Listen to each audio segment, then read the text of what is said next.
Wait for the signal. Get your homework ready to rip on too. There's a power in that crisp sound of a rip.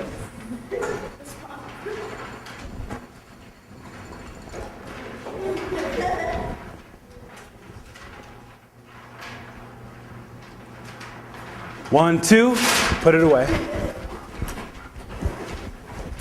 That'll happen.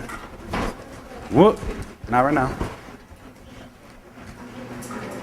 I'm listening for silence during this. All I should hear is papers rustling into your folders. Anthony, place it inside your folder.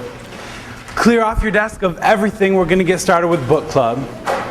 That means the only thing that should be on your desk after this are your hands folded.